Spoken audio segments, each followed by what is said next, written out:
welcome to another edition of Hey Coach. My name is John Messina, and again, we're here in our studio in the district office, and I've got to welcome a special guest, good friend of mine, Jaime Siminski, which I'd like to welcome. I worked with Jaime for 15 years at Centennial.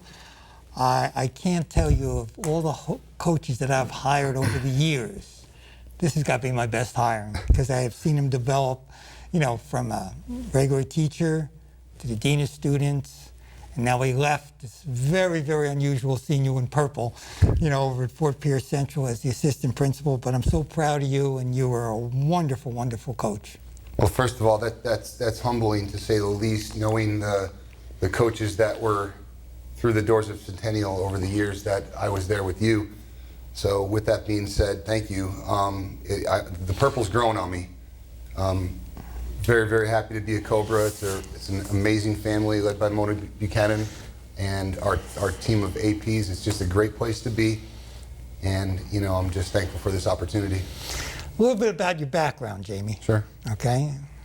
Well, I mean, we're here right now on a Hey Coach show because sports is what brought me into education. I think we talked about this on a previous show I was on. I mean, you know, it was coming out of college, still trying to live a dream, and, you know, at some point you have to say, let's try to get others to live that dream. So my first coaching stop was at Coral Gables High School in Miami, and it was an amazing first stop because I got to work amongst legendary coaches down there and watching future NFL Hall of Famers walk in and out of the clubhouse every day. Guys like Frank Gore and Jonathan Vilma, and you know, that's where my love of the Hurricanes comes from, because we've been at most of the home games since then. So that was my first experience. I kind of worked my way up the coast. I was at Boca Raton High School, where I was originally hired as a math teacher, algebra and geometry, and I was an assistant varsity football coach under Rick Swain. Rick ended up being Lamar Jackson's head coach at Boynton Beach. Right. Yeah, well, we ran that wing T stuff at Boca High, and, you know, he let Lamar do his thing at Boynton, obviously.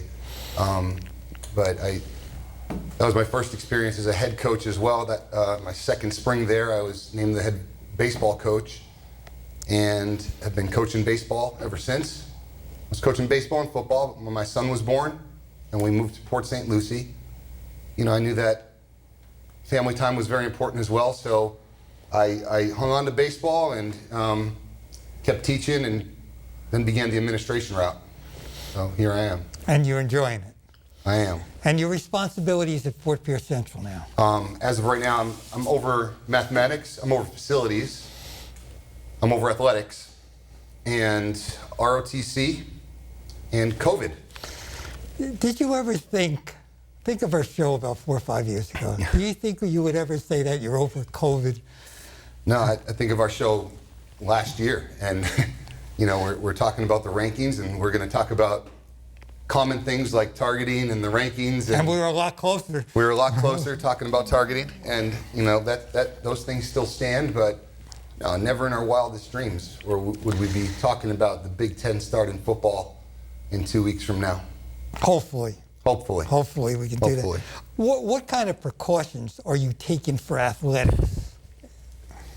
As much as that is possible. You know, our whole entire county's athletic program, and we're blessed to have, you know, Pete Crespo, who's over athletics, and he's at our school, and you know, under his directive, there's a lot of precautions being made. Extra precautions, extra sanitation. Coaches wearing masks whenever possible. You know, so you could do so much. Obviously, it'd be tough for an athlete while they're participating to wear a mask with the breathing, and I think we could speak for that I could speak for that when I'm walking around, you know, Central all day long, and we were just talking about just the extra sweating that comes with it and trying to catch a breath. So every once in a while, when no one's around, or you go in your office and you catch your breath, but no, I couldn't imagine being on the playing field with that mask on. What do you think it's going to be like? I know we're doing football and volleyball now. What do you think it's going to be like with the winter and the spring sports? I mean, do you think they'll be wearing masks for football, or for baseball and softball? Probably the same goes. Probably, I would assume that the coaches would be expected to. Right. There's going to be expectations set by the state and the districts that are put into place, and they're non-negotiables. But I have to plug. So you mentioned volleyball. I have to, our volleyball program is one of the top premier volleyball programs around, led by Coach Quigley, and unfortunately, in a very hard-fought match last night, we lost to Vero Beach in the championship. But prior to that, they were undefeated, and in this weird year, they pulled the 4 seed coming into districts, being undefeated. And so that was their blind draw for the playoffs. Blind draw. And they're out. Okay. And they're not out. They're not because, out. I think it's a blessing in disguise. Crespo and I were just talking about it because I could see Coach Quigley, really seeing her girls get motivated. And you've seen this in baseball and in football and every sport where, that district championship team gets knocked out early. Right. When the expectations are very high. When that team slips up in a district, I wouldn't even say slip up. That was a hard-fought, So that was amazing just game. the district tournament, not the state playoffs. Right. So they'll travel. They're going to actually. They're traveling to the winner of a team from Sarasota, I want to say, and I had a note here, and I'm looking for it, but I can't find it offhand. But so we're waiting on a winner, but we know we're traveling because we're the runner-up in our district. Right. I know for football, which was, it was a mess. I'll be real honest. They made a decision very late even to start it. Right. You got all the teams, or most of the teams in Dade, all the teams in Broward and Palm Beach opted out. Right. And they had a blind draw, which is basically the only thing that they could do. Right.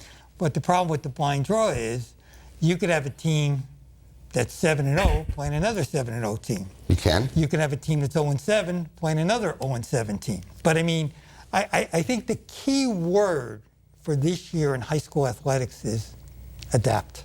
Absolutely. Adapt. You got to roll with the punches. Absolutely. It's like, not to put it equated, but it's like you're doing a rain game every day. Is it going to rain or is it not going to rain? Right. You have to be able to adapt. But that's basically what they do. What do you think now? Now, forget about the COVID. I wish we could forget about period. But forget about the COVID. What do you think the biggest changes in like the last 20 years in high school sports is? I think I'm a little biased when I think about baseball, but when you think about travel leagues, and this topic comes up very often, and it's not only baseball. Doug Black's a phenomenal coach, and I often talk to him and get my soccer insight from him, longtime Centennial coach. And it was baffling to me to see Doug in a Friday night district game and not to have a few of his girls. And he had to explain to me that club soccer is humongous, and how the scouts and Division I Pro and Division I, II scouts will be at these tournaments, and just how the importance of club or travel, if you will, have in certain sports. We don't have it in football yet, but who knows? Again, parents have to understand that their athletes are going to be noticed. Right. I remember sitting at a sportsmanship banquet with Billy Donovan, who's now the coach of the Chicago Bulls. He's traveled around. And a bunch of parents asked him, said, this coach is not giving me my son the recognition, and this and that. And Billy said, wait a minute. If they're good enough, we're going to find you. That's it. And also, he had a great story about playing time. Because one mother asked him about playing time, and at that time he was the coach of the University of Florida. I thought he was going to blow up, and he said, here's a story for you. I had a friend who was coaching a high school team. The game was ready to start. He put 10 people on the court. Just threw 10 people out on the basketball court. The ref said, Billy, what are you doing?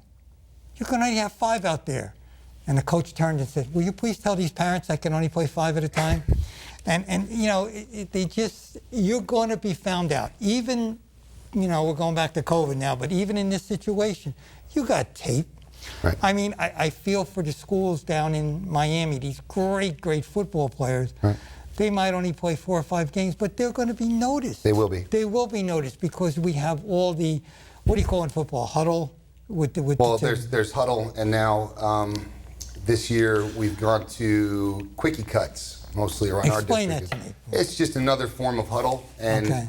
you know, our district has to make choices, and you know, Pete's a part of that, and he can speak more to that. But you know, in the past, you know, you have it's kind of a collective decision from what I gather, because in the days of my coaching football in 02 through 05, 06, you know, I can remember driving up to Dwyer, trading tape, films. trading VHS tapes, trading and then films, yeah. DVDs. You know, and now it's just like upload your game tape on Huddle. The kids have automatic highlight films. They could highlight themselves on the tape and, you know, blast it out on social media. So we're living in a world where, you know, in that case, social media is very useful. It's good. We've also seen where it could be very damaging, but, you know, as far as getting exposure, you know, we could have people seen really quick. Talking about exchanging films, Right. I remember I went with Coach O'Neill to exchange a playoff tape with a team from Brevard County, which I will make sure they're nameless. Right. And when we got back, we put the tape in. It was absolutely blank. Absolutely. But Whoops. you can't do that anymore. Before we get into our topic of college football, quick thought on the baseball playoffs. Give me a winner here. Well, I mean, the Braves, I mean, right now, who's clicking? And then I'll be honest with you, like, when at the late games, I'm not seeing the ending to them, and it's terrible. I know. You know? They're late. They're late. And, you know, I think if I had to pick a winner right now, I think it'd be the Atlanta Braves. They're playing well. I mean, today's the big game. You know, we're taping the show today. But Braves are up 2-1. Right. And Kershaw is going tonight. But A little dinged up, though. That's true. I heard a funny story on there. They were talking about playing the games in the empty stadiums. Right. So one of the announcers was the great Hall of Famer Chipper Jones.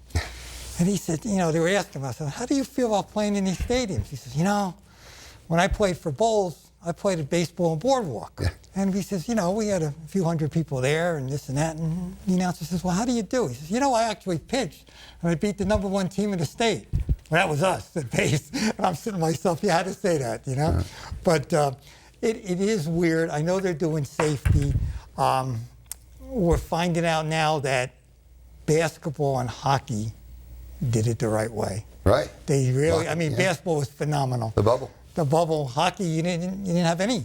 Didn't have any cases. These guys cases. made major sacrifices, you know, telling their family they'll see them in a few months, you know, and it was phenomenal. But I wanted to bring up, you know, you mentioned playing in front of no fans, and I immediately thought of that rotation back before they went to the World Series. But you think about, you know, your A.J. Burnett and Josh Beckett and Willis and those guys, and Brad Penny and that Marlins team. And I forget which one of them made the comment, but in Pro Player or Dolphin or whatever it was called at the time, you know, you said, the one who made the comment said, you know, it's real bad when you're on the mound and you hear the bullpen phone ring. That's it, yeah. Because there's no fans. And so they'd be used to it if they were here. And now you hear everything, you know.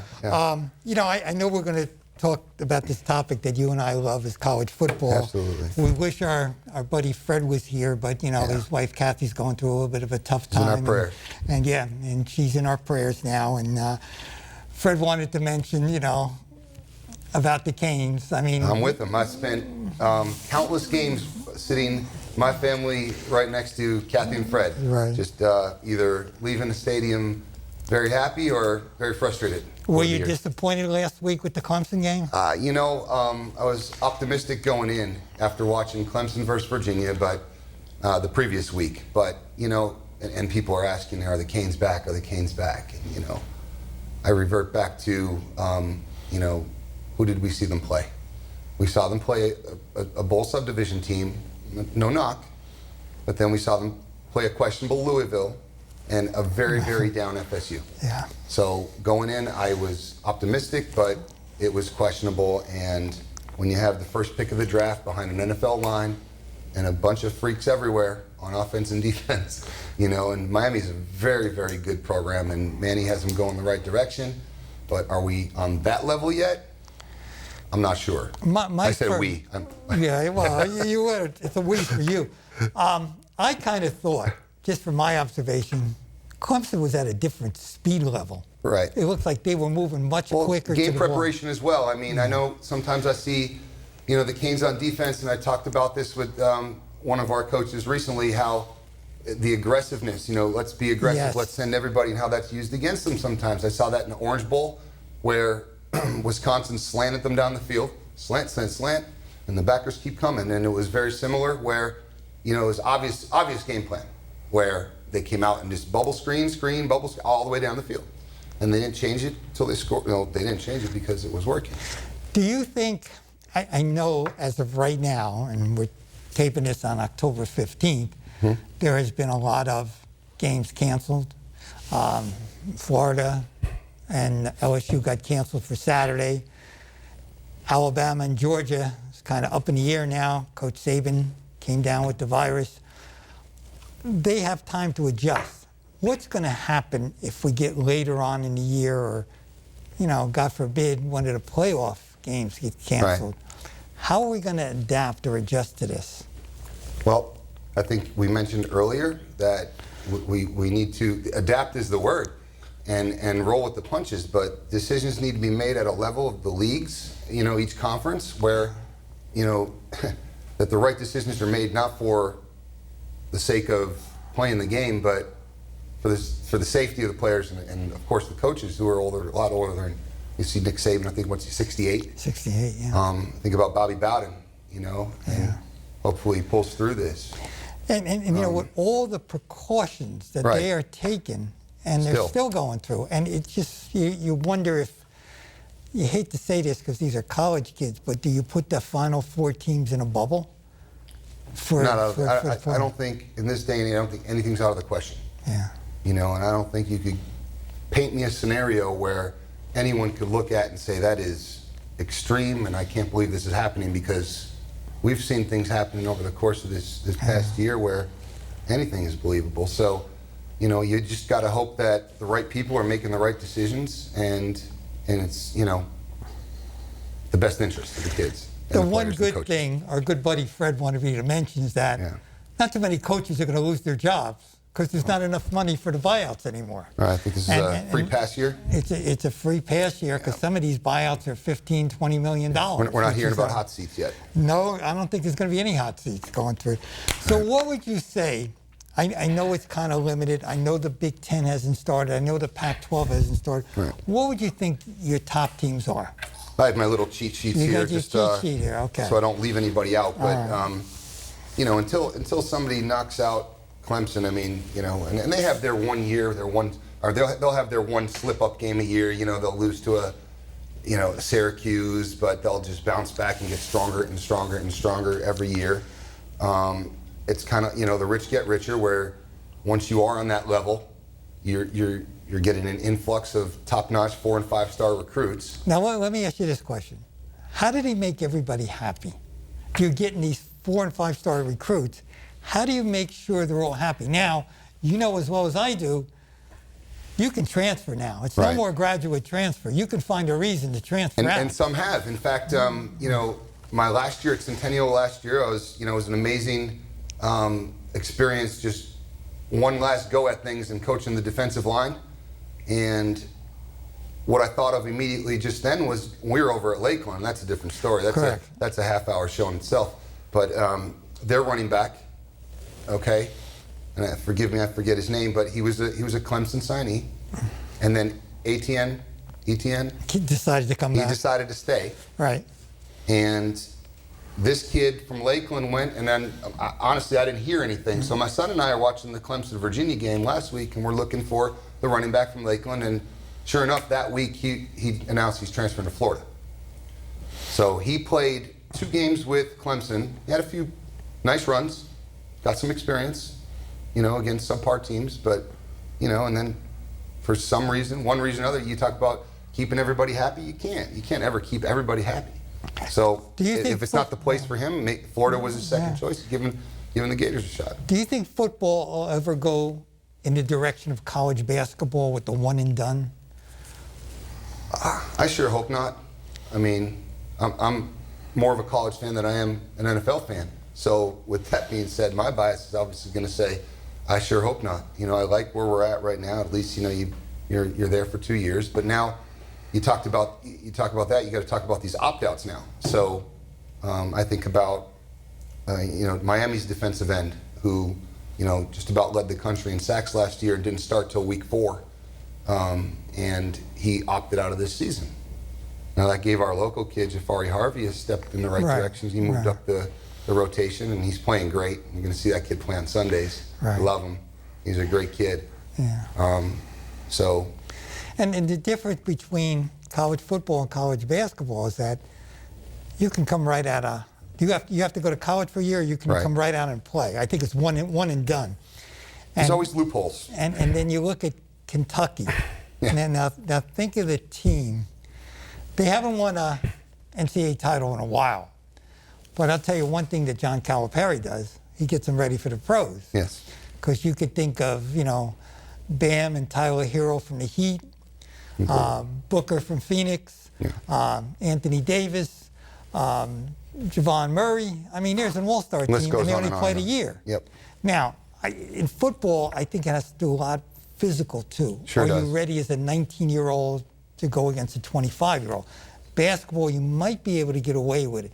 But again, you know, being college football fans, the way we do, we like to see them develop. Absolutely. You know? So again, let's go back. And what do you think the top, outside of Clemson, what do you think are the top teams? Well, you got Alabama, Georgia, and it seems like Georgia's always 3 or 4. Right. My wife and I just had this conversation. So when was Georgia not number 4? They're always number 4. They're always in there. They're always consistent in the SEC. Even when Mark Richt was there, they're winning 10 games a season every year. Correct. And since the playoff was implemented, Georgia was number 4, just about the whole way through. And here they made a run.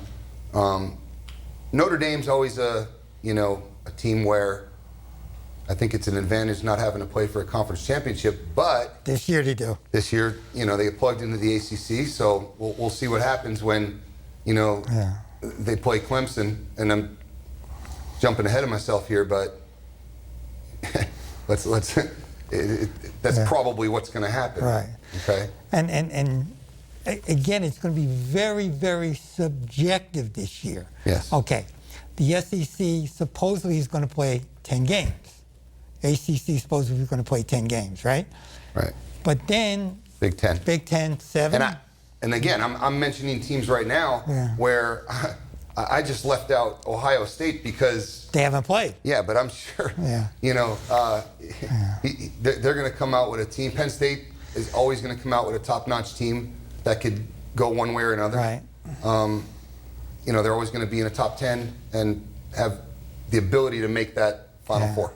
You got Penn State, you got, you know, even Wisconsin, they're down at number 16 preseason, their preseason right now, but they always have horses on the offensive line. They always have a superb running back, and they're always consistent. So the Big Ten is going to, you know, definitely be in the mix. What was the biggest drawback to moving the football season to the spring?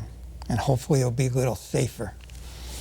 If they did move the... If they did move it, if they all decided to move it to, say, starting in February. Well, I think you got to think of recruiting. You got to think of the guys trying to play their last year to earn a draft status and play at the next level, where the draft is usually in the spring. So they would opt out. They would opt out. You'd have a lot more guys opting out. Okay. You know? So that's one reason they didn't do it. Okay. I believe so. Now, how about on the bowl games? I mean, that's going to be another thing. That's the other thing that, you know, money makes the world go around, and you know, those bowl games are still going to be New Year's Eve, New Year's 6. You know, right around, you know, starting New Year's Eve, running through the national championship game. With crowds or without crowds. With or without crowds, they're still going to have to get in. a lot of corporate sponsors. And they do, and they will. And you know, again, one of the biggest things about making sure that college football was played, and I know 99% of these athletic directors and presidents did it for safety reasons, but you have to do it for money reasons too. What would he say? Wisconsin was going to lose $80 million in their athletic budget?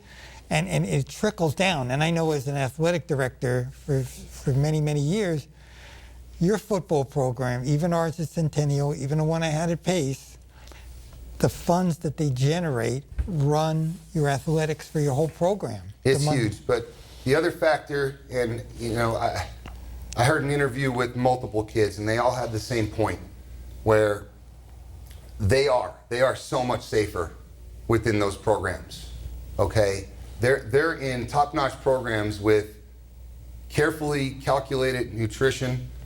They're amongst top-notch doctors on campus, and they're in a safe place. A lot of them were in fear of not having the college football season, and for if a school was to close down, and for them to have to go back to neighborhoods that are affected by COVID that aren't as protected as, and they wouldn't be as safe as if they would be where they are at that school. So they're definitely safer. A lot of kids had that point. I think that was the biggest problem with some of these high schools in Dade County. Dade County is the best football in the country. Far not. People don't realize that we had 8 state championships in Florida. Dade County won 7. Right. And most of them were easy. So these kids really need that. But again, they're still deciding when they could start down there. I got a lot of good friends down there that they don't know what to do. I mean, they're not completely in school. So the argument is, how can you go to practice and play games if you're not physically in school? Right. Is it safer? Now, again, we wish they had all the medical personnel that the NFL has. And I know they're taking precautions. Even college, yeah. It would be nice to take a test every day and everything. Right. But so who do you think now? If you had to pick your top 4 teams, because we're getting near the end of the show here, who would you pick? The same 4. Really? No, not as now. I mean, the same 4 we've been talking about on the last time I was here and the first time. Well, Oklahoma's out, though. Oklahoma's out. Okay, so minus Oklahoma. Okay. Clemson, Alabama. Right. Okay. And then you have the next level. Okay. Then And Georgia. the next level. Well, Georgia might slip in, but they have to play an SEC championship game, and it might be against Alabama. So you never know what's going to happen there. And then we get into the debate that we had on the last time I was. 2 teams from one conference, or do the conference winners get in? So I'm going to leave Georgia out, and I'm going to go with Clemson, Alabama, Ohio State, until someone in the Big Ten knocks them out, and it may be Penn State. So Ohio State or Penn State, and a sleeper. If I have Clemson in there, I probably can't have Notre Dame in there this year. Right. So I need my sleeper, and my sleeper might be. It might be, who knows? Let's go with conferences. I don't know. Give me a Pac-12. If they play, I would go with Oregon. Oregon. But listen, I want to thank you so much for coming on the show. I know we've been close for many, many years. I'm so happy about your new role and your new job. I want you and your family be safe. Everybody be safe out there, and hopefully one of these shows, I won't have this mask on and we won't be talking about COVID. And thanks for everybody watching another edition of Hey Coach.